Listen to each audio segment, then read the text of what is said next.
Hello everyone. तो आज के वीडियो में हम लोग कुछ इम्पोर्टेंट न्यूमेरिकल प्रॉब्लम्स के बारे में पढ़ाई करेंगे। आज का पहला जो प्रॉब्लम है, पहला जो क्वेश्चन है, न्यूमेरिकल प्रॉब्लम है, वो आप लोग देखिए यहाँ in the following diagram the distance of separation between the two plates. यहाँ कैपेसिटर, पैरेलल प्लेट कैपेसिटर है और इसके दोनों प्लेट्स हैं, between the two plates is D. Capacitor के दोनों प्लेट के बीच का डिस्टेंस क्या है? डी है, स्मॉल डी है, और प्रत्येक प्लेट का यहाँ सरफेस एरिया कैपिटल ए है। इसके बाद देखिए क्या दिया हुआ है,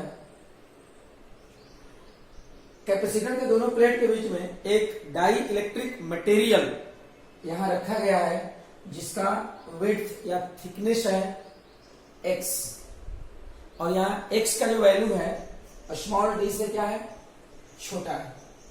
ठीक है, और इसका मतलब ये हुआ कि कैपेसिटर के दोनों प्लेट के बीच में पूरा जितना स्थान है उस पूरे में डाइलेक्ट्रिक मटेरियल स्थित नहीं है।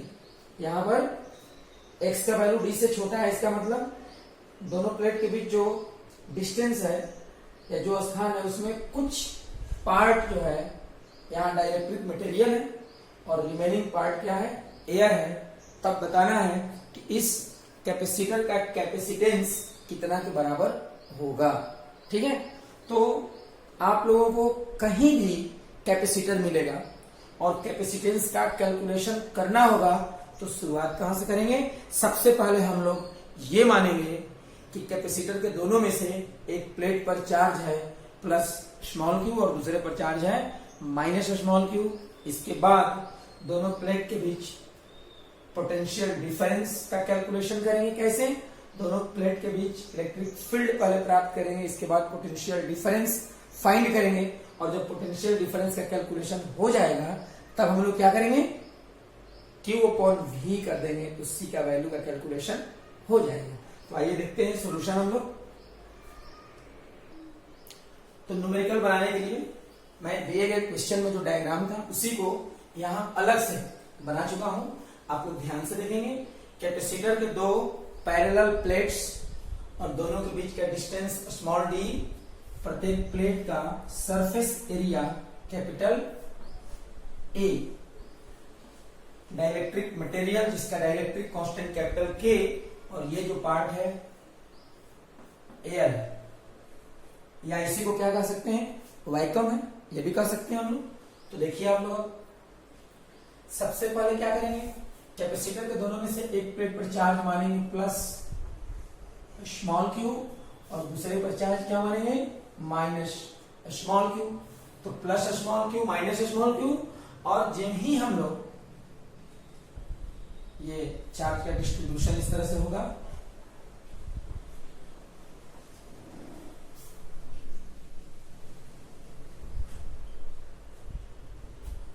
जब ही यहां चार्ज मानेंगे दोनों प्लेट के बीच इलेक्ट्रिक फील्ड डेवलप होगा। समझ में आ गया?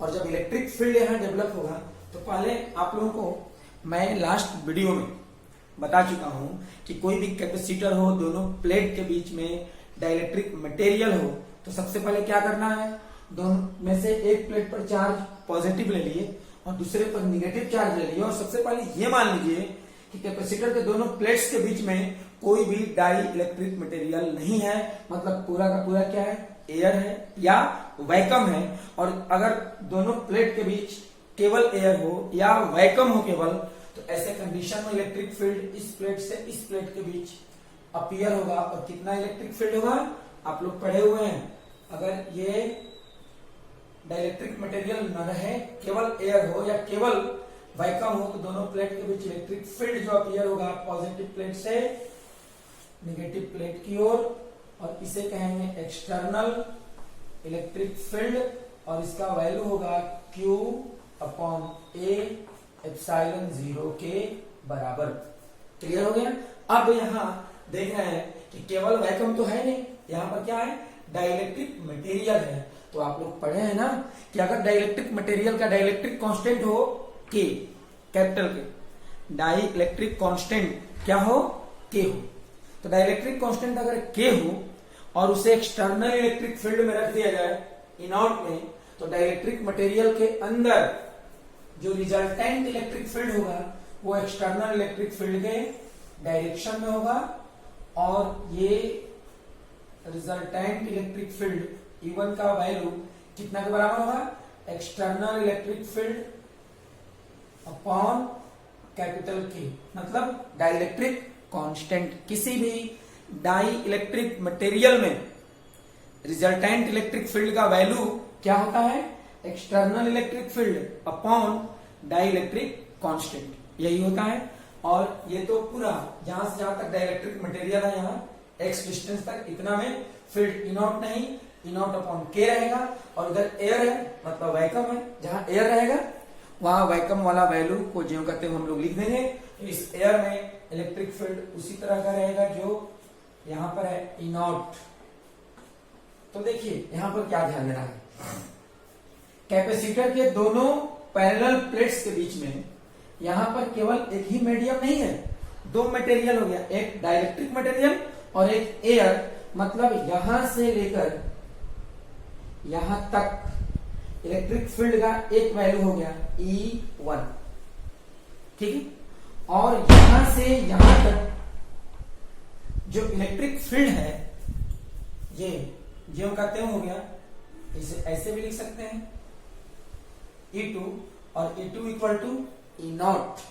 तो अब देखिए यहां से यहां तक एक फील्ड, तो एक बार पोटेंशियल डिफरेंस का कैलकुलेशन करेंगे, फिर यहां से यहां तक एक फील्ड, तो एक बार पोटेंशियल डिफरेंस का कैलकुलेशन करेंगे, और दोनों पोटेंशियल डिफरेंस का सम कर देंगे, तो कैपेसिटर के दोनों प्लेट्स के बीच का टोटल पोटेंशियल डिफरेंस का कैलकुलेशन हो जाएगा। तो अब यहां लिखना होगा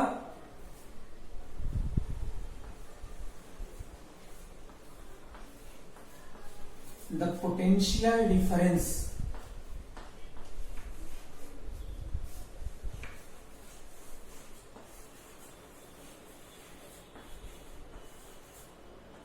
between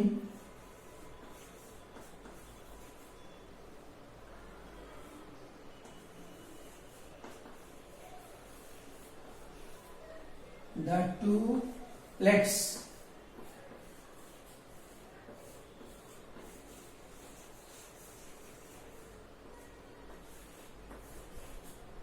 of the capacitor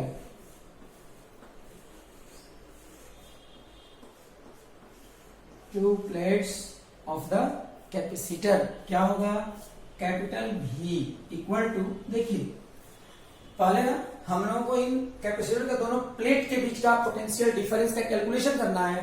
सबसे पहले यहां से यहां के बीच पोटेंशियल डिफरेंस फाइंड करेंगे, तो कितना हो जाएगा, potential difference equal to electric field का मैग्नीट्यूड इनटू डिस्टेंस, तो ये हो जाएगा E1 इंटू x प्लस, अब देखिए टोटल डिस्टेंस दोनों प्लेट के बीच स्मॉल d है और डाइलेक्ट्रिक मटेरियल का थिकनेस x है, तो जो रिमेनिंग डिस्टेंस हुआ स्मॉल d माइनस x, इतना डिस्टेंस हुआ। तो इसमें जब पोटेंशियल डिफरेंस का कैलकुलेशन करना होगा तो क्या करेंगे, इलेक्ट्रिक फील्ड है E2 into d minus x, E2 into d minus x। अब यहां देखिए V इक्वल टू E1 का वैल्यू है Q upon A epsilon 0 into x plus E2 का वैल्यू क्या है, 1 मिनट गलत हो गया ये, सॉरी, यहां देखिए E1 का वैल्यू क्या है, E नॉट अपॉन K,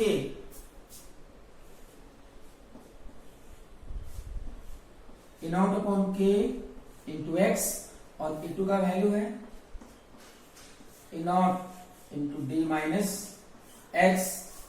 और अगला स्टेप यहां देखिए V equal to E not को कॉमन ले लें, और तब क्या होगा, यहां ये हो जाएगा x अपॉन के प्लस, ध्यान देंगे यहां d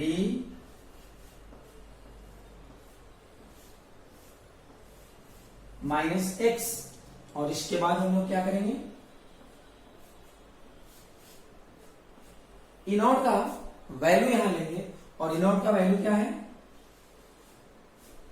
Q upon A epsilon 0 x upon के प्लस d माइनस x। जब इतना कैलकुलेशन हो गया तो अब हम लोग क्या करेंगे, the capacitance of the given capacitor. अब यहां देखिए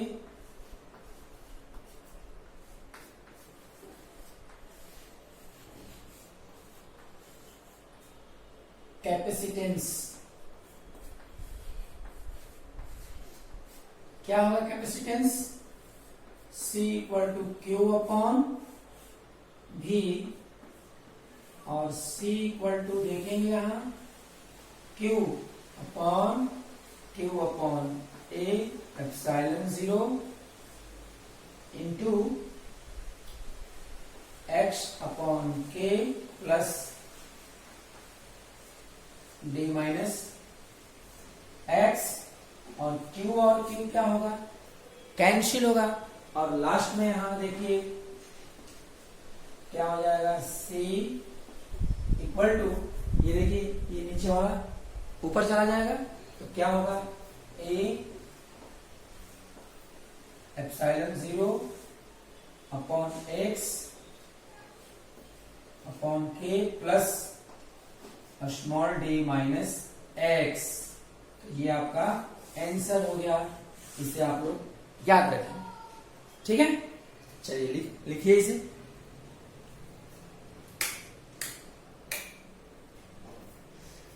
तो सब लोग लिखेंगे। अब जो है एक क्वेश्चन नंबर सेकंड, इसमें है in the following diagram find the capacitance of the capacitor. अभी यहां जो कैपेसिटर दिया गया है, ये कैपेसिटर है पैरेलल प्लेट कैपेसिटर, और प्रत्येक प्लेट के सरफेस एरिया A, और दोनों प्लेट के बीच जो है इस बार n स्मॉल n ये नंबर है, नंबर ऑफ डाइइलेक्ट्रिक मटेरियल। यहां दोनों प्लेट्स के बीच n डाइइलेक्ट्रिक मटेरियल्स स्थित है, और वो भी कैसे, प्लेट के पैरेलल स्थित है।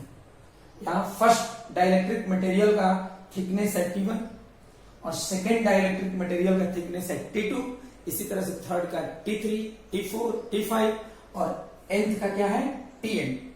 फर्स्ट डाइइलेक्ट्रिक मटेरियल का डाइइलेक्ट्रिक कांस्टेंट है K1, सेकेंड का डाइइलेक्ट्रिक कांस्टेंट K2, इस तरह से nth का डाइइलेक्ट्रिक कांस्टेंट Kn। और अब बताना है इस गिवन कैपेसिटर का ये कैपेसिटेंस का वैल्यू क्या होगा। तो सबसे पहला काम क्या करेंगे, शुरुआत कहां से करेंगे, सबसे पहले हम लोग कैपेसिटर के दोनों में से एक प्लेट पर चार्ज मानेंगे यहां प्लस स्मॉल q, और सेकेंड प्लेट पर क्या मानेंगे, माइनस स्मॉल q। इस प्लेट पर पॉजिटिव चार्ज का डिस्ट्रीब्यूशन होगा, और यहां नेगेटिव चार्ज का डिस्ट्रीब्यूशन होगा। अब देखिए थोड़ा देर के लिए यहां समझिए आप कि अगर कैपेसिटर के दोनों प्लेट्स के बीच कोई डाइइलेक्ट्रिक मटेरियल नहीं होता तो क्या होता, वैक्यूम रहता, और जब वैक्यूम रहता तो दोनों प्लेट के बीच इलेक्ट्रिक फील्ड जो यहां अपीयर होता पॉजिटिव प्लेट से नेगेटिव प्लेट तक, और ये electric field external electric field होता, और ये कितना के बराबर होता, Q अपॉन A एप्सिलॉन 0 के बराबर होता। यहां तक तो समझ में आ रहा है ना। अब इसके बाद देखिए, लेकिन यहां वैक्यूम तो है नहीं, डाइइलेक्ट्रिक मटेरियल है, तो डाइइलेक्ट्रिक मटेरियल्स कहां है, दोनों प्लेट्स के बीच कहीं, या दोनों प्लेट्स के बीच ये जो इलेक्ट्रिक फील्ड है, इस इलेक्ट्रिक फील्ड में कहीं, एक ही बात है। अब देखिए आप लोग पढ़े हुए हैं, अगर कोई डाइइलेक्ट्रिक मटेरियल हो जिसका डाइइलेक्ट्रिक कांस्टेंट हो K1 और ये एक्सटर्नल इलेक्ट्रिक फील्ड इनॉट में स्थित हो, तो इस एक्सटर्नल इलेक्ट्रिक फील्ड के कारण डाइइलेक्ट्रिक मटेरियल में जो इलेक्ट्रिक फील्ड अपीयर होगा उसका डायरेक्शन एक्सटर्नल इलेक्ट्रिक फील्ड के डायरेक्शन में होगा, और इलेक्ट्रिक फील्ड का वैल्यू होगा E1 equal to external electric field upon dielectric constant K1। अब जो है एक्सटर्नल इलेक्ट्रिक फील्ड में जब सेकेंड डाइइलेक्ट्रिक मटेरियल यहां रहेगा तो फिर यहाँ रिजल्टेंट इलेक्ट्रिक फील्ड का डायरेक्शन एक्सटर्नल इलेक्ट्रिक फील्ड के डायरेक्शन में होगा, और यहां E2 equal to E0 upon K2, और यहां जो है इसी तरह से En मतलब nth डाइलेक्ट्रिक मटेरियल में resultant electric field E0 upon Kn के इक्वल हो जाएगा। क्लियर है? अब देखिए क्या करेंगे। अब इसके बाद हम लोगों को क्या करना है, दोनों प्लेट्स के बीच पोटेंशियल डिफरेंस का कैलकुलेशन करना है। तो ये पोटेंशियल डिफरेंस लैंग्वेज आप लोग लिखेंगे, the potential difference between the two plates of the capacitor V equal to, देखिए क्या होगा, कैसे कैलकुलेशन करेंगे। इस प्लेट और इस प्लेट के बीच पोटेंशियल डिफरेंस फाइंड करना है। तो पहले क्या करेंगे, ये डाइलेक्ट्रिक मटेरियल यहां से यहां तक फैला हुआ है, और जिसमें इलेक्ट्रिक फील्ड क्या है, E1 है। तो पोटेंशियल डिफरेंस बराबर, पहले इन दोनों पॉइंट के बीच पोटेंशियल डिफरेंस फाइंड करेंगे। क्या हो जाएगा, E1 इंटू थिकनेस क्या है, डिस्टेंस T1 प्लस, अब क्या करेंगे, अब इन दोनों पॉइंट के बीच पोटेंशियल डिफरेंस फाइंड करेंगे। तो क्या होगा, E2 सेकेंड डाइलेक्ट्रिक मटेरियल में रिजल्टेंट इलेक्ट्रिक फील्ड है E2, तो हो जाएगा E2 इंटू T2, और इसी तरह से ये डॉट डॉट जो nth डाइलेक्ट्रिक मटेरियल है उसमें इलेक्ट्रिक फील्ड क्या है, En, और तब यहां हो जाएगा En इंटू Tn। क्लियर हो गया ना। अब इसके बाद यहां कैलकुलेशन करेंगे हम लोग।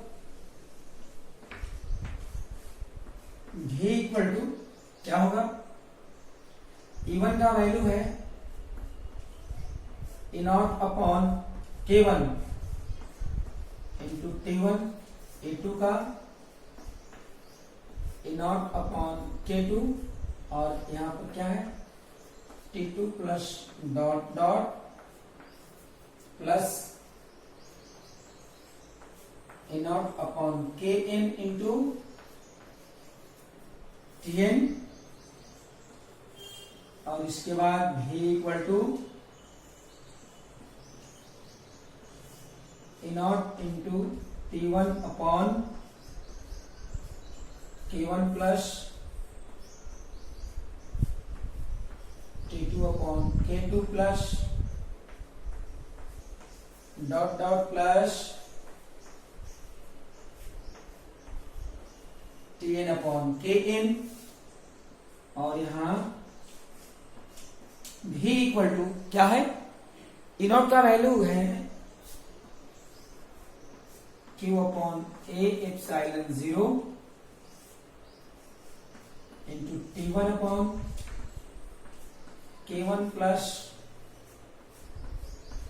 T2 upon K2 plus dot dot Tn upon Kn। जब ये हो गया, पोटेंशियल डिफरेंस दोनों प्लेट्स के बीच, कैपेसिटर के दोनों पैरेलल प्लेट्स के बीच पोटेंशियल डिफरेंस का कैलकुलेशन हो गया। और अब क्या करेंगे, कैपेसिटेंस ऑफ द कैपेसिटर, इसके लिए क्या करेंगे, Q अपॉन V, Q में V से डिवाइड कर देंगे, कैपेसिटेंस का कैलकुलेशन हो जाएगा। तो देखिए आप लोग यहां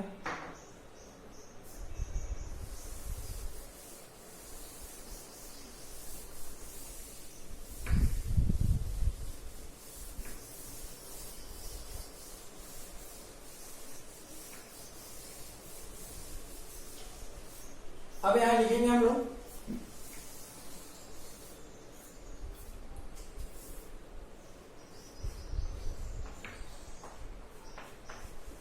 the capacitance of the given capacitor,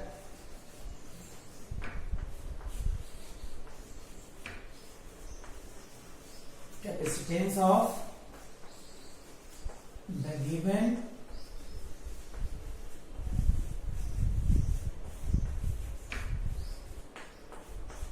capacitor, ध्यान देंगे आप लोग, C equal to Q upon V and C equal to Q upon, क्या करेंगे हम लोग, अब यहां वैल्यू रखना होगा हम लोगों को क्यू अपॉन ए एप्सिलॉन 0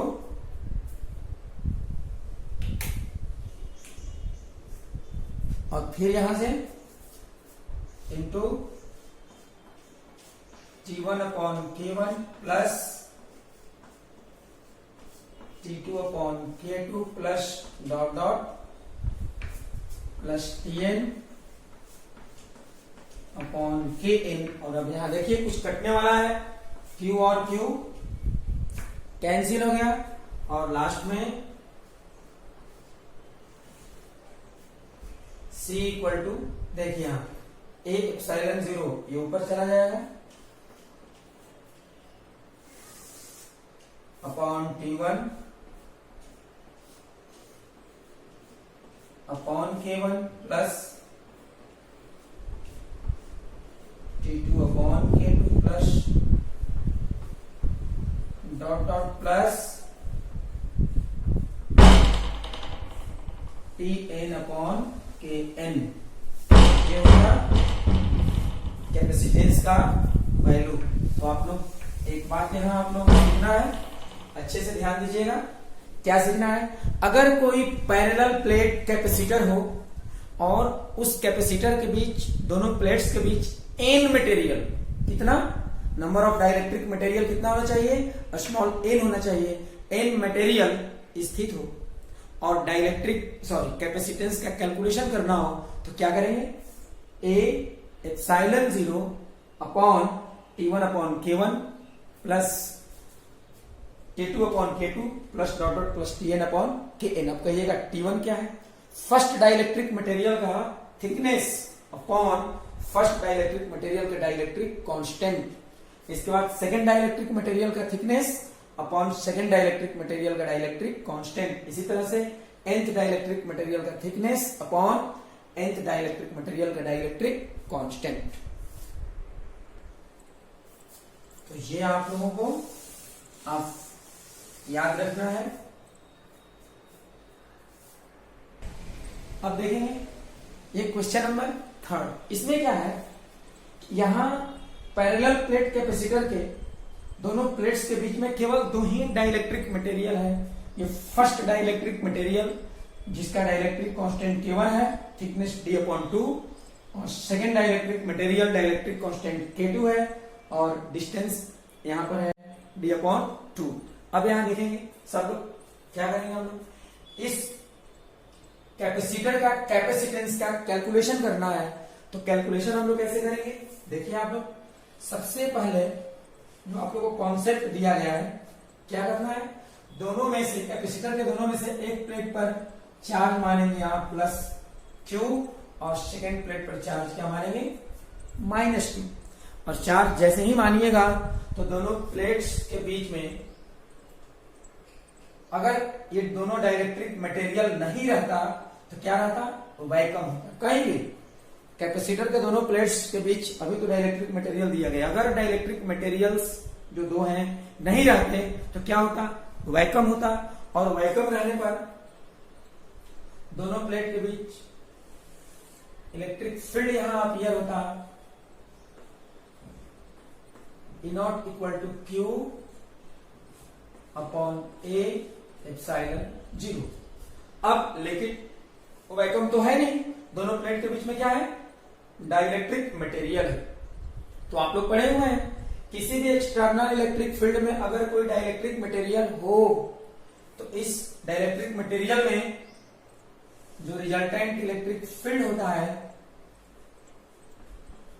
वो किसके बराबर होगा, external electric field upon K1। और यहां भी E2 equal to external electric field upon K2। अब बताइए, कैपेसिटर के दोनों प्लेट्स के बीच अगर कैलकुलेट करना हो पोटेंशियल डिफरेंस, तो पोटेंशियल डिफरेंस कैसे फाइंड करेंगे, देखेंगे यहां सबसे पहले यहां ये जो फर्स्ट डाइलेक्ट्रिक मटेरियल है उसमें यहां से यहां के बीच पोटेंशियल डिफरेंस फाइंड कर लीजिए, और फिर यहां और यहां के बीच पोटेंशियल डिफरेंस फाइंड कर लीजिए और दोनों का सम कर दीजिएगा तो कैपेसिटर के दोनों प्लेट्स के बीच पोटेंशियल डिफरेंस का कैलकुलेशन हो जाएगा। तो यहां क्या करेंगे, E1 into d/2 plus E2 into d/2, और इसके बाद देखिए क्या करना है। यहां E1 का वैल्यू है E0 K1 into d/2 plus E2 का वैल्यू है E0 K2 इंटू d/2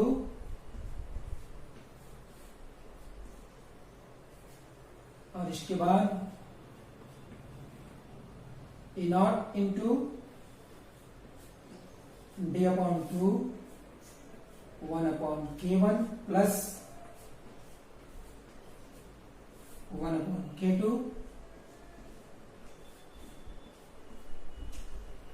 और यहाँ E0 का वैल्यू क्या है, E0 का वैल्यू यहाँ फाइंड किया हम लोग Q upon A epsilon 0 into d/2 और इसके बाद यहां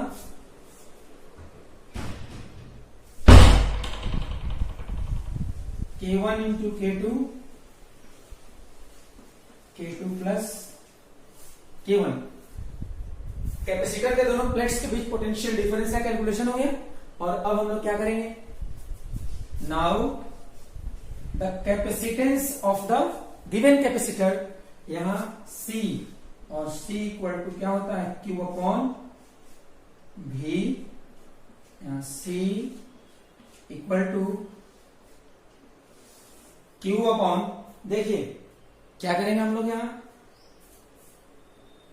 हो जाएगा Q upon A epsilon 0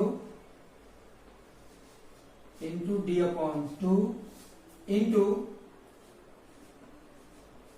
K2 plus K1 upon K1 into K2। अब यहां देखिए क्या करेंगे, Q और Q कैंसिल हो गया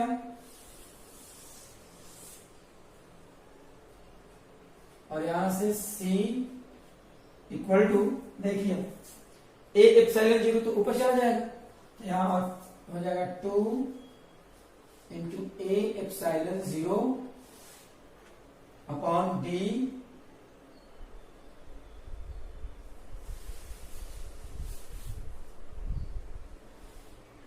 C इक्वल टू, और एक बात यहां A एप्सिलॉन 0 इंटू 2 और K1 K2 ये ऊपर चले जाएंगे तो यहां हो जाएगा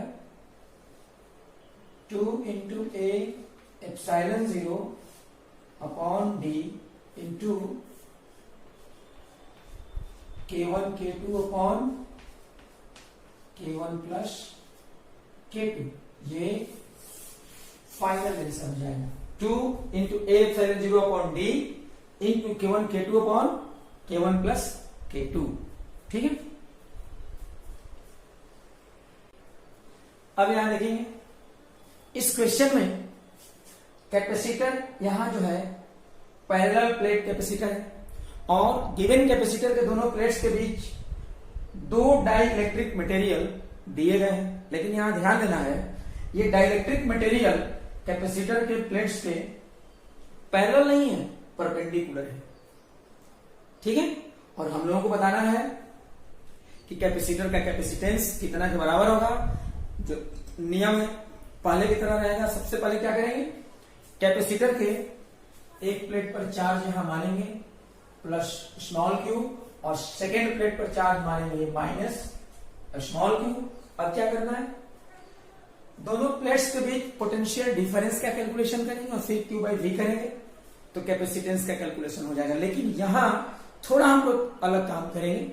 देखिए क्या करना है, ये A/2 क्या है, जो पूरा प्लेट है, प्लेट का सरफेस एरिया है ए, और यहां हाफ पार्ट में ये फर्स्ट डाइलेक्ट्रिक मटेरियल है जिसका डाइलेक्ट्रिक कांस्टेंट K1 है, और ये रिमेनिंग हाफ पार्ट में ये सेकेंड डाइलेक्ट्रिक मटेरियल है जिसका डाइलेक्ट्रिक कांस्टेंट है K2।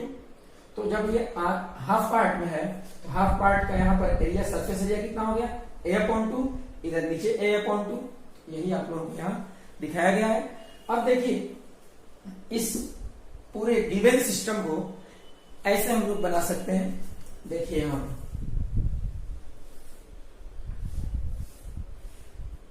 एक कैपेसिटर यहां ले सकते हैं जिसके प्लेट का एरिया है A/2, समझिए, इधर भी A/2, यहां पर एक और कैपेसिटर ले सकते हैं और प्लेट का सरफेस एरिया क्या है A/2। दोनों प्लेट के बीच का डिस्टेंस स्मॉल डी है, यहां भी डिस्टेंस क्या रहेगा स्मॉल डी रहेगा। यहां पर प्लेट के बीच में डाइलेक्ट्रिक मटेरियल है K1 डाइलेक्ट्रिक कांस्टेंट और यहाँ K2 डाइलेक्ट्रिक कांस्टेंट। यही है, पूरे सिस्टम को दो पार्ट में डिवाइड कर दिए और यहाँ क्या करेंगे, इन दोनों प्लेट को एक स्थान पर यहाँ कनेक्ट कर दीजिए, यहाँ भी दोनों को एक स्थान पर कनेक्ट कर दीजिए। अब ये पूरा सिस्टम को क्या कहेंगे, पैरेलल कॉम्बिनेशन ऑफ कैपेसिटर्स कहिएगा, ऐसा क्यों? तो देखिए जब चार्ज आप देंगे पूरे प्लेट पर चार्ज डिस्ट्रीब्यूट होगा, ये पूरा चार्ज डिस्ट्रीब्यूट होगा। और आप लोग पढ़े हैं कोई भी कंडक्टर हो, कंडक्टर का सरफेस इक्विपोटेंशियल होता है। तो चार्ज जब यहाँ पर पॉजिटिव चार्ज इस प्लेट पर दे दिया गया, नेगेटिव चार्ज इस प्लेट पर दिया गया, इस प्लेट का यहां से यहां तक सरफेस पर कहीं भी आप पोटेंशियल लोगे इक्वल आएगा, सेम पोटेंशियल आएगा। इधर हाफ पार्ट का और इधर हाफ पार्ट का पोटेंशियल सेम, इधर भी हाफ पार्ट का और इधर हाफ पार्ट का पोटेंशियल सेम। तो यही कारण है कि जब ये दोनों पार्ट इक्वल पोटेंशियल के हैं तो यहाँ पर दोनों को एक पॉइंट से कनेक्ट कर सकते हैं। पैरेलल कॉम्बिनेशन तो भी यही होता है, इस प्लेट का पोटेंशियल इस प्लेट का पोटेंशियल सेम हो गया, इधर इससे भले ही अलग होगा, इधर का पोटेंशियल क्या हो गया, इक्वल हो गया। ठीक है, इसीलिए हम लोग इसको इस तरह से मान सकते हैं। और आप लोग पढ़े हुए हैं कि अगर कोई कैपेसिटर हो, प्लेट के बीच का डिस्टेंस d हो, प्लेट का सरफेस एरिया a हो, तो कैपेसिटेंस का वैल्यू क्या होता है, a epsilon 0/d into k। ये मैं पढ़ाया हूं, डाइलेक्ट्रिक कांस्टेंट k हो तब। और अब देखिए इस कैपेसिटर का इस फॉर्मूला के अनुसार कैपेसिटेंस C1 इक्वल टू क्या हो जाएगा, K1 और A की जगह पर A/2 एप्सिलॉन 0/d, और यहां C2 बराबर नीचे वाले का K2 into A/2 epsilon 0/d। और पैरेलल में है तो आप लोग पढ़े थे कि पैरेलल कॉम्बिनेशन में अगर दो कैपेसिटर्स हो या n कैपेसिटर्स हो तो इक्विवेलेंट या टोटल कैपेसिटेंस C इक्विवेलेंट बराबर क्या होता है, C1 plus C2 plus dot dot plus Cn। तो यहाँ दो है तो इनको क्या कर सकते हैं, C1 प्लस C2, मतलब the given capacitor can be considered as a parallel combination of two capacitors. ये सबसे पहले हम लोगों को लिखना होगा यहां।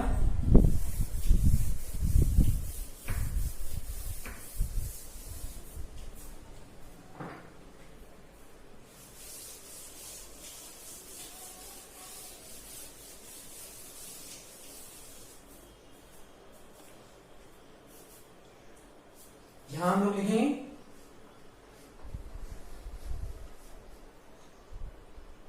The given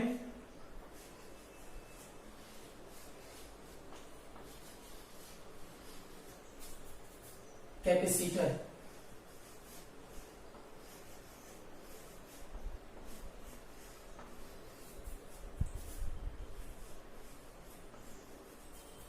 can be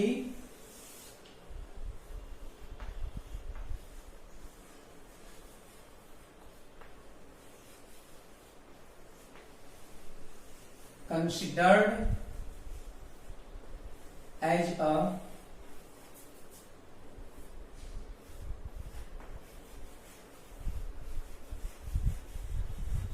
parallel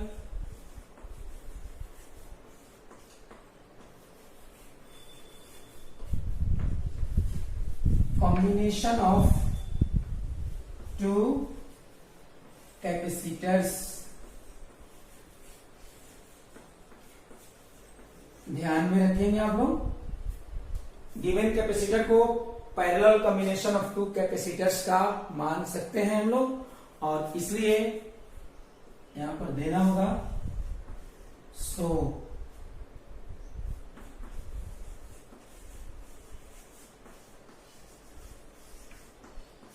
the capacitance, क्या लिखेंगे यहां, C equal to C1 plus C2 और यहां C। देखिए C1 का वैल्यू क्या है, इसका अपर हाफ पार्ट का क्या हो जाएगा, K1 इंटू ए के जगह पर A/2 epsilon 0/d plus second half नीचे वाले का क्या होगा, K2 A/2 एप्सिलॉन 0/d और लास्ट में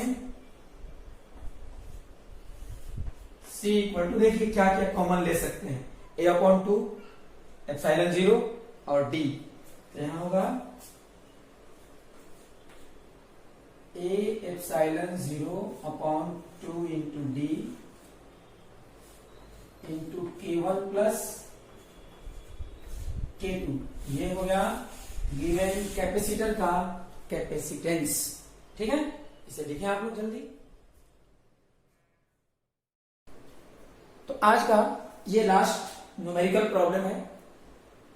इस न्यूमेरिकल प्रॉब्लम के जस्ट जो पहले अभी थोड़ी देर पहले आप लोगों को प्रॉब्लम जो बताया गया था, उसमें कैपेसिटर के दोनों प्लेट्स के बीच में केवल दो ही डाई इलेक्ट्रिक मटेरियल्स स्थित थे, लेकिन इस न्यूमेरिकल प्रॉब्लम में कैपेसिटर के दोनों पैरेलल प्लेट्स के बीच में जो स्पेस है, इसमें 1 2 डॉट डॉट n, यहाँ टोटल n डाइलेक्ट्रिक मटेरियल्स स्थित हैं, और हम लोगों को पूरे पैरेलल प्लेट कैपेसिटर का कैपेसिटेंस का कैलकुलेशन करना है। तो यहाँ भी कॉन्सेप्ट पहले जैसे मैं बता चुका हूं उसी तरह से रहेगा। पूरे कैपेसिटर को कितने पार्ट में, 1 2 n, nth पार्ट में, n पार्ट में डिवाइड करेंगे, और यहाँ जितने भी स्मॉल कैपेसिटर्स मिलेंगे सबको कैसे मानेंगे, पैरेलल कॉम्बिनेशन में एक दूसरे से कनेक्टेड या जुड़ा हुआ मानेंगे। तो देखिए एक कैपेसिटर हो जाएगा इस तरह से,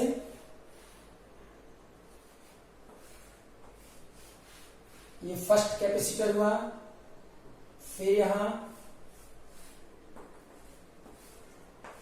ये सेकेंड हुआ, और इस तरह से यहां देखेंगे आप लोग nth हुआ, तो यहां हो जाएगा material K1 K2 Kn,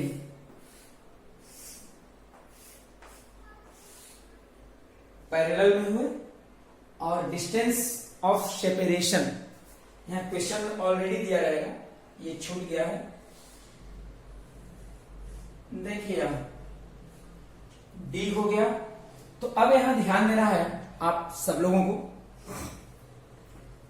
parallel में जितने भी, मतलब इस गिवन कैपेसिटर को इन कैपेसिटर्स जो पैरेलल में एक दूसरे से कनेक्टेड हैं, इनका कॉम्बिनेशन माना जा सकता है। और आप जानते हैं पैरेलल में अगर कैपेसिटर्स हो तो टोटल कैपेसिटेंस या इक्विवेलेंट कैपेसिटेंस का जो वैल्यू होता है वो C equivalent equal to C1 plus C2 plus dot dot plus Cn के बराबर होगा। तो इसी कॉन्सेप्ट के हेल्प से हम लोग आगे कैलकुलेशन करेंगे। ठीक है, तो यहां पर आप लोगों को क्या लिखना होगा, आप लोग लिख सकते हैं the given capacitor can be considered as a combination of, as a parallel combination of n capacitors. ठीक है, तो यहां पर क्या हो जाएगा, द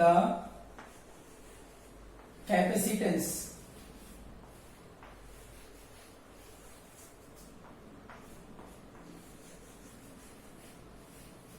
ऑफ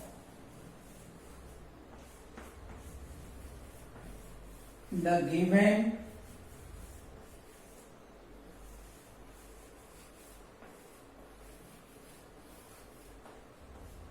कैपेसिटर। अब देखिए आप लोग यहां C equal to C1 plus C2 plus dot dot plus Cn, और फिर यहां क्या करेंगे C1। देखिए फर्स्ट कैपेसिटर का जो प्लेट्स है सरफेस एरिया कितना है A अपॉन N, तो यहां क्या हो जाएगा, पहले तो दोनों प्लेट के बीच में डाइलेक्ट्रिक मटेरियल है, तो यहां होगा K1 इंटू A, एक यहां पर A upon N, epsilon 0 upon D, दोनों प्लेट्स के बीच का सेपरेशन डिस्टेंस कितना है, स्मॉल d है। और अब सेकेंड जो कैपेसिटर है ये वाला इतना पार्ट, इसका कैपेसिटेंस होगा K2 और सरफेस एरिया हो जाएगा A upon N, epsilon 0 upon D dot dot plus Kn A upon N, epsilon 0 upon D, और लास्ट में C equal to A epsilon 0 upon N into D, और ये हो गया K1 plus K2 plus dot dot plus Kn। ये final result हुआ। इसे आप लोग अच्छे से समझना है आप लोगों को, और प्रैक्टिस जरूर करना है। टोटल 5 क्वेश्चंस मैं बता चुका हूं, और सभी क्वेश्चंस को आप लोगों को क्या करना है, पहले कॉपी पर खुद से लिखना है, और ये वीडियो देखने के बाद, समझने के बाद सबको बारी बारी से खुद से प्रैक्टिस करना है, बनाना है। जब खुद से बनाने आ जाए तो समझ लीजिए कि आप लोगों का पढ़ना जो है सार्थक हुआ। खुद से बनाने नहीं आ रहा है तो कहीं ना कहीं कमी है, फिर से रिवाइज करना है, ठीक है ना।